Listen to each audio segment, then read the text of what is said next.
ठरलं तर मग या मालिकेच्या पुढील काही येणाऱ्या भागांचे अपडेट जाणून घेऊया आपल्या आजच्या या व्हिडिओमध्ये।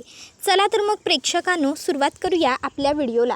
तर आता आपण इथे पाहणार आहोत की कशा पद्धतीने आता प्रिया हिचं एक असं सत्य सुभेदारांच्या समोर येणार की ज्यानंतर आता प्रियाला नक्की स्वीकारायची की हकलवायची हाच एक खूप मोठा प्रश्न सुभेदारांना पडणार। आता नेमकं असं काय आहे जो प्रियाला घरामध्ये ठेवून घ्यायला सुभेदारांना भाग पाडणारा घटक असू शकतो, जाणून घेऊया आपल्या व्हिडिओमध्ये सगळं शेवटपर्यंत। तर आता आपण पाहिलं की आता ईश्वरीने आणि काव्याने सगळे काही पुरावे गोळा करून आणलेले होते। प्रियाच्या सगळ्या एक्स बॉयफ्रेंडचे फोटो, व्हिडिओ, त्याचबरोबर चॅटिंग वगैरे सगळं काही ते सगळं पाहिल्याच्या नंतर आता अश्विनला तर खूप मोठा धक्का बसलाय आणि आता अश्विनने फायनल डिसिजन घेतलाय, तो म्हणजे आता आपण प्रियाला ह्या घरामध्ये ठेवायचं नाही, प्रियापासून कायमचं लांब राहायचं, वेगळं व्हायचं। आणि त्यानंतर सायली, अर्जुन, अश्विन, सुभेदार कुटुंबीय सगळेच मिळून प्रियाला घरातनं बाहेर हकलवून देतात। आता प्रियाला हकलवल्यानंतर सायली आणि अर्जुन आता प्रियाकडे येतात आणि प्रियाला आता ते दोघंही सांगत असतात की आत्ता तर फक्त तुझं एक सत्य आम्ही उघडं केलेलं आहे, असंच हळूहळू आम्ही संपूर्ण कुटुंबियांसमोर तुझी सगळी गुपितं उघडी पाडणार आहोत आणि तुला कायमची ह्या घरातनं बाहेर काढणार आहोत। आम्ही जर ठरवलं असतं तर तुला एकदम संपवू शकलो असतो, पण आम्हाला तुला रोज थोडं संपवायचं आहे। त्यानंतर ते तिकडे दरवाजा तिच्या तोंडावर बंद करतात आणि आतमध्ये जातात। आता प्रिया इकडे विचार करू लागते की मी आता काय करू, कुठे जाऊ, कुणाकडे जाऊ। आता ना मला अधिराजकडे जागा आहे, आसरा आहे ना, आता मी सुभेदारांच्या घरात परत वावर करू शकत ना, मी किल्लेदारांकडे जाऊ शकत, कारण या सुभेदारांच्या घरात काहीही जळालं तरी वास लगेचच त्या किल्लेदारांपर्यंत पोहोचतो। त्यामुळे आता माझ्याकडे ना सुभेदारांच्या घरी जाण्याचा पर्याय आहे ना किल्लेदार मला घरात घेणार आहेत। मग मी आता करू तरी काय? काहीही झालं तरी मला इकडनं हलायला नको, मी इथे तंबू ठोकून राहायला हवं, नाहीतर मी जर आत्ता इकडनं निघून गेले तर मग मात्र मला खरोखरच ही लोक परत घेणार नाही। पण जर मी अशीच दरवाजामध्ये बसून राहिले तर कमीत कमी मला घरात घेण्याचा ही लोक विचार तरी करतील। आणि मग आता प्रिया ही रात्री तशीच बाहेर दरवाजाच्या बसून राहते। आता प्रियाला खूप जास्त डास चावत असतात आणि डास चावत असल्यामुळे प्रियाला खरं तर खूप त्रासही होत असतो, पण आता तिने हे जे काही केलं आहे ते स्वतःहून केलेलं आहे, ओढवून घेतलेलं आहे। त्यामुळे आता ती शांतपणे हे सगळं काही सहन करत असते, बसून असते। आता इकडे ती विचार करते की काहीही करून मला त्या अश्विनला पुन्हा एकदा माझ्या जाळ्यात ओढावंच लागेल आणि मला त्याला पटवून द्यावं लागेल की मी कशी चांगली आहे, नाहीतर माझं काही खरं नाही, माझी सगळी वाट लागून जाईल। तर आता प्रिया ही मनात विचार करत असते कसं मला पुन्हा एकदा अश्विनला माझ्या जाळ्यात खेचता येईल, कसं मला पुन्हा एकदा अश्विनला फसवता येईल। आणि आता ती या सर्व विचारांमध्ये मग्न असते आणि त्यातच आता प्रिया हिला असं वाटत असतं की घरातले आत्ताच दरवाजा उघडतील, नंतरच दरवाजा उघडतील, पण प्रियाने यावेळी इतका मोठा गुन्हा केलेला असतो की आता प्रियाला घरात घ्यायला अश्विनसुद्धा दरवाजा उघडत नसतो। आता जवळपास रात्रीचे 2-2:30 वाजत येतात। प्रिया घाबरलेली असते, खूप भीती तिला वाटत असते, पण आता घराच्या बाहेर बसून राहण्या वाचून तिच्याकडे काहीही पर्याय नसतो। ती मात्र तशीच घरातनं बाहेर बसून असते। आता प्रियाच्या मनामध्ये एकच आशा असते, ती म्हणजे अश्विन येईल, दरवाजा उघडेल, मला घरात घेईल, पण अश्विन काही येत नसतो, दरवाजा काही उघडत नसतो। प्रिया आता विचार करते की बापरे, अश्विन अजूनही आलेला नाही आहे, याचा अर्थ एकच होतो की अश्विन यावेळी माझ्यावरती खरोखर खूपच जास्त नाराज झालेला आहे। काहीही करून मला अश्विनला लवकरात लवकर माझ्या बाजूने करून घ्यावं लागणार आहे, नाहीतर सर्वच संपून जाईल। नाही, काहीही झालं तरी मला लवकरात लवकर काहीतरी करायला हवं, पण काय करू हा विचार करत आता प्रिया रात्र तशीच तिथेच बाहेर बसून घालवते आणि आता बघता प्रियाला झोप लागते। प्रिया तशीच वरांड्यातच झोपून जाते। आता सकाळी तुळशीला पाणी घालण्यासाठी कल्पना बाहेर येते, त्यावेळी कल्पनाला तिथे झोपलेली प्रिया दिसते। आता प्रियाला ते तिथे झोपलेलं पाहून कल्पनाला खूपच जास्त राग येतो। कल्पना आता ताबडतोब घरामध्ये येते आणि अर्जुनच्या नावाने हाका मारू लागते, अर्जुन लवकर बाहेर ये। सायली, त्याबरोबर अर्जुन, सायली तर बाहेर येतातच, पण त्याबरोबर प्रताप, अश्विन, अस्मिता सगळेच बाहेर येतात। तर कल्पना म्हणत असतात त्या बाईची नाटकं ना संपत नाही आहेत, निर्लज्ज नीच बाई आहे ती एक नंबरची। एक काम कर अर्जुन, ताबडतोब पोलिसांना बोलव आणि तिला ना पोलिसांच्या ताब्यात देऊन टाक। तसंही आपल्याला तिचा हा नालायकपणा सहन करण्याची काही गरज नाही आहे, नाहीतर सायली चल आपणच जाऊ आणि तिला आपल्या घरातनं हाताला धरून बाहेर काढू। त्यावर सायली म्हणते आई प्लीज तुम्ही जरा शांत व्हाल का, प्लीज शांत व्हा, या इथे बसा बरं।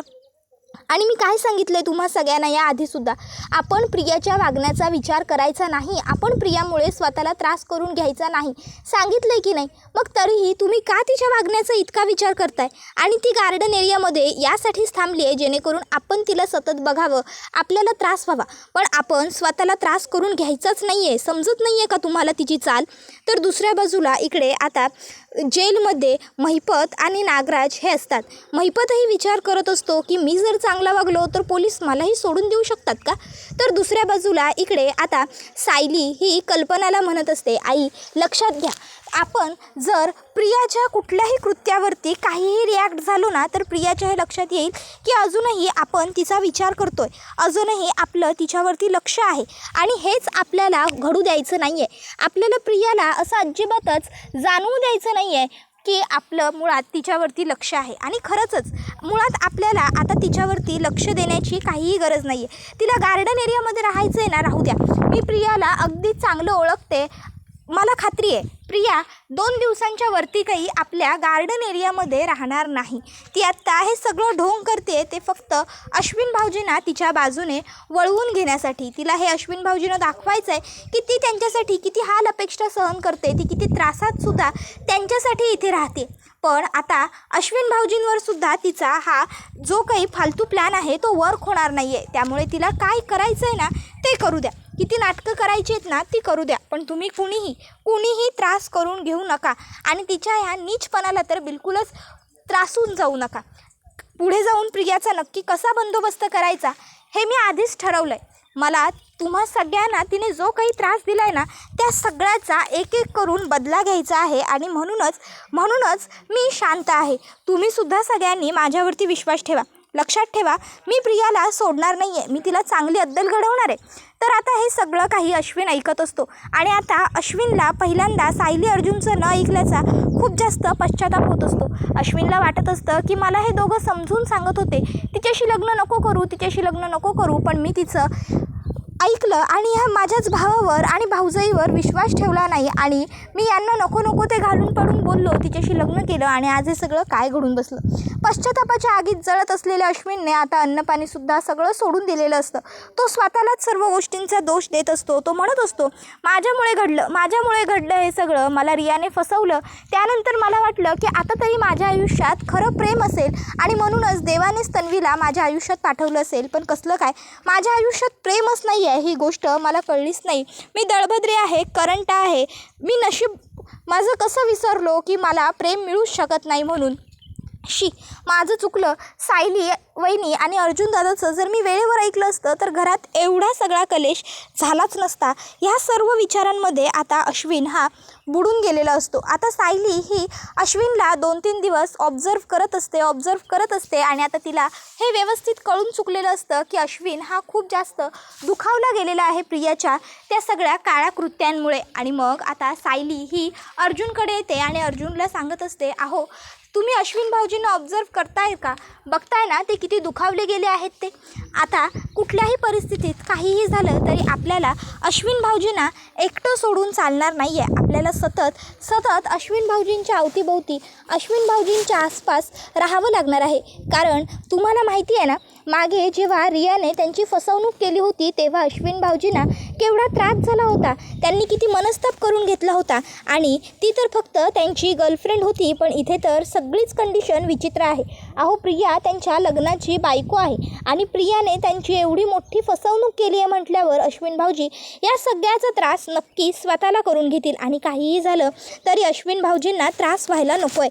त्यावर अर्जुन म्हणत असतो, बायको तुझं म्हणणं अगदी बरोबर आहे. अश्विनची ही लहानपणापासूनची सवय आहे, त्याला जर एखादी गोष्ट खटकत असेल, खुपत असेल तर तो त्याचा त्रास इतरांना होऊ नये यासाठी गोष्टी मनात साठवतो, तो स्वतःला त्रास करून घेतो. पण नाही, यावेळी आपण तसं होऊच द्यायचं नाही. आपण आता अश्विनच्या बाजूने ठाम आणि खंबीरपणे उभं राहायचं आणि आपण अश्विनला कसलाही त्रास होऊ द्यायचा नाही आहे. ती प्रिया तिला काय करायचं आहे ते करू देत, पण यावेळी अश्विनच्या पाठीशी त्याचा हा भाऊ आणि वहिनी अगदी ठामपणे आणि खंबीरपणे उभे आहेत. त्यामुळे आता काहीही झालं तरी अश्विनला आपण काहीही त्रास होऊ द्यायचा नाही. सायली म्हणते अगदी बरोबर, या सर्वामध्ये मी सुद्धा आहेच तुमच्या पाठीशी.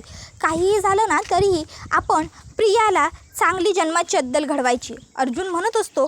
आता ती प्रिया पूर्णपणे घाबरून गेली आहे. तिच्यासुद्धा मनात राहून राहून सतत एकच प्रश्न फिरत असेल, तो म्हणजे सायली अर्जुन मला आता नवीन कुठल्या रहस्यात उघडं पाडतील.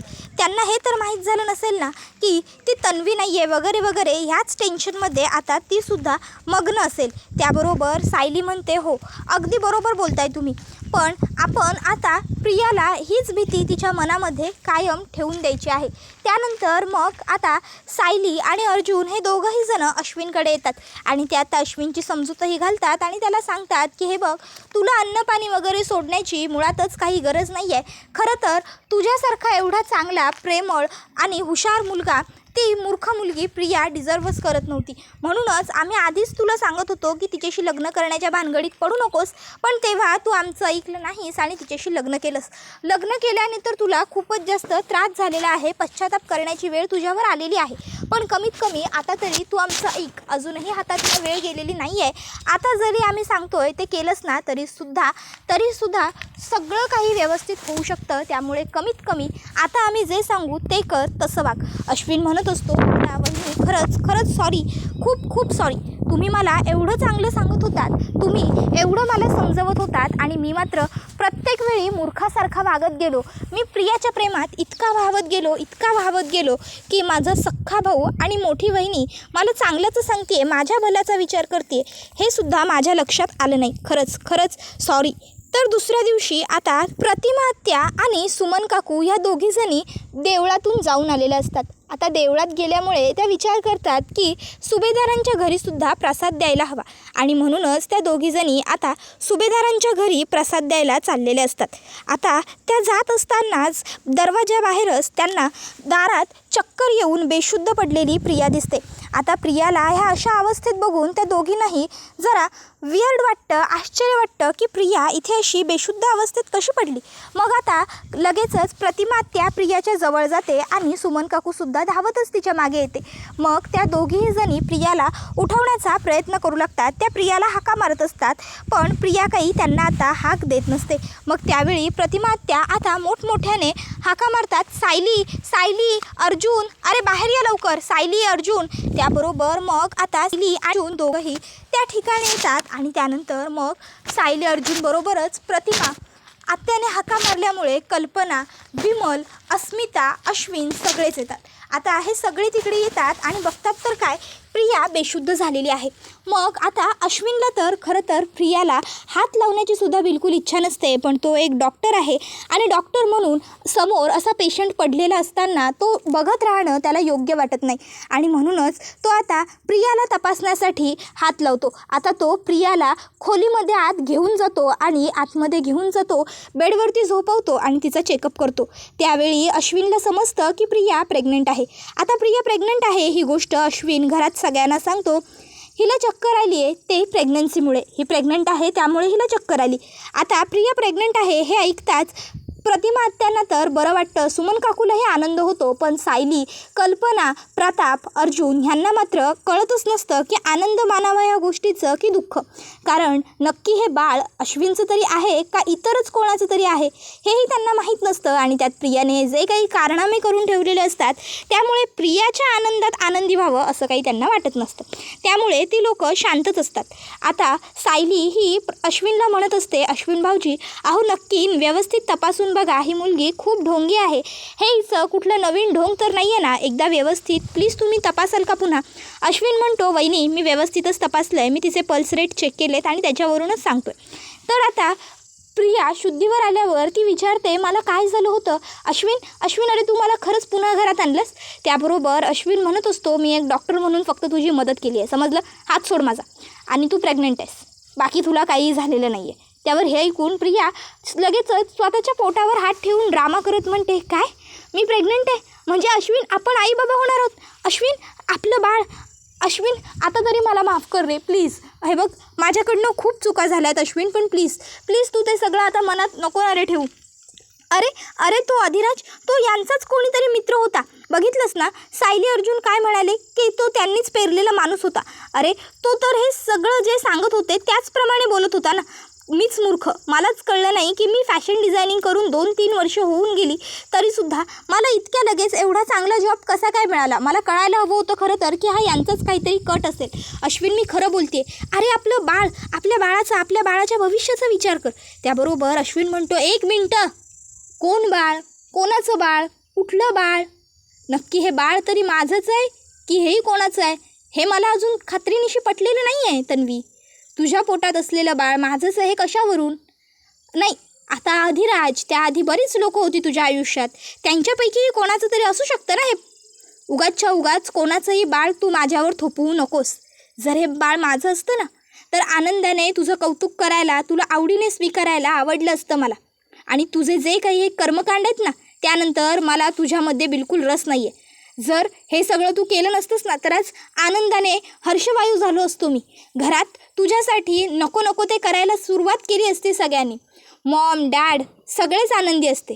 पण तू हे जे काही करून ठेवलं आहेस ना त्यामुळे तुझ्या बाबतीत आनंद मानायचा की तुझ्यावर विश्वासच नाही ठेवायचा हेच कळत नाही आहे आम्हाला. प्रिया म्हणत असते, अश्विन अरे असं का बोलतोयस तू एवढं तोडून ताडून. अरे मी खरं बोलते, हे बाळ तुझंच आहे. तुझा विश्वास नाही आहे का माझ्यावर. मी माझ्या पोटावर हात ठेवून शपथ घेऊन सांगू का. त्यावर अश्विन म्हणतो, नको ग नको. कमीत कमी जे बाळ जन्माला झालेलं नाही आहे त्याची तरी खोटी शपथ घेऊन पोटातल्या पोटातच त्या बाळाचा घात करण्याचा तरी प्रयत्न करू नको. नाही म्हणा, तुझ्या पोटी ते बाळ जन्माला येणार आहे हे त्या बाळाचं दुर्दैव आहेच. कारण म्हणतातच आईवडिलांनी करावं आणि लेकरा बाळांनी भरावं. पण असो, कमीत कमी त्याच्या बाबतीत तरी हे असं नालायकपणी वागू नकोस. प्रिया म्हणत असते, अश्विन अरे मी खोटं नाही बोलत आहे, मी खरं बोलते. हे बाळ तुझंच आहे हे बाळ, माझ्यावर विश्वास ठेव. अश्विन तुला आठवतं आहे ना, आपण नवरा बायको आहोत आणि आपल्यामध्ये नवरा बायकोंमध्ये जे जे काही असतं ते सगळं घडलं आहे. अश्विन म्हणतो, पण तू इतर लोकांबरोबर सुद्धा ते सगळं केलं आहेस प्रिया, जे फक्त नवरा बायकोंमध्ये घडायला हवं. मग कशावरून हे त्याचं फळ नाही आहे. त्यावर मग मात्र आता प्रिया ही अश्विनला म्हणत असते, म्हणजे तू माझ्यावर विश्वास ठेवणारच नाही आहेस का. अश्विन अरे तू नाही, आई बाबा तुम्ही तरी माझ्यावर विश्वास ठेवा ना. अहो मी खरं बोलते, हे बाळ अश्विनचंच आहे. अहो प्लीज आता मला घरातनं बाहेर नका ना काढू. ह्या अशा अवस्थेत मी कुठे जाऊ, कुठे राहू, कोणाकडे जाऊ, काय करू. आई बाबा मी हात जोडते तुमच्यासमोर. प्लीज तुम्ही तरी अश्विनला समजवा. प्लीज सांगा ना त्याला काहीतरी, मी काय करू हो आई बाबा. पण आता कल्पना आणि प्रतापसुद्धा काही म्हणून बोलत नसतात. त्याबरोबर आता इकडे लगेचच महिपतला भेटण्यासाठी सचिन आलेला असतो. आता महिपतला भेटायला सचिन आल्याबरोबर महिपत आता सचिनला विचारू लागतो की तिकडे काय हाल हवाल आहे. तो सुभेदार सुटला, तो कसा काय सुटला, तिकडे काय घडलं, ती प्रिया काय करत होती, त्या प्रियाची काही हालचाल सुरू आहे की नाही. त्याबरोबर मग आता इकडे सचिन सांगायला लागतो की तो अर्जुन सुभेदार सुटला कारण तो संतोष आहे त्याने त्या खुनाचा आळ स्वतःवरती घेतला. त्याने असं सांगितलं कोर्टात की तो खून त्या अर्जुन सुभेदारने नाही तर त्याने केलेला आहे पैशांसाठी. त्याने हे सगळं काही केलं होतं. आणि त्याचबरोबर त्या प्रियाचं, तिचं तर मला काही विचारूच नका, ती 1 नंबरची मूर्ख मुलगी आहे. अहो तिला काही डावपेच वगैरे खेळता येत नाही. मूर्ख बावळट मुलगी आहे ती. अहो स्वतःच्याच प्लॅनमध्ये स्वतःच फसली. त्या सायली अर्जुनने तिच्यासाठी एवढा मोठा ट्रॅप रचला होता आणि तिच्या ते एकदाही लक्षात आलं नाही. ती सुद्धा मूर्खासारखी त्यामध्ये फसत गेली. ती 1 नंबरची बावळट आणि बिंडोक मुलगी आहे. त्याबरोबर महिपत म्हणतो, जे काही असेल ते मला जरा उलगडून व्यवस्थित सांगशील का. त्यावेळी सचिन म्हणतो, हो सांगतो. आणि मग तो आता महिपतला अधिराज प्रकरण जे काही असतं ते सगळं काही सांगतो आणि म्हणत असतो, 1 नंबरची मूर्ख बिंडोक आणि बावळट मुलगी आहे ती. तिला काही म्हणून काडीची अक्कल नाही आहे. मला तर कळत नाही आहे अण्णा सर.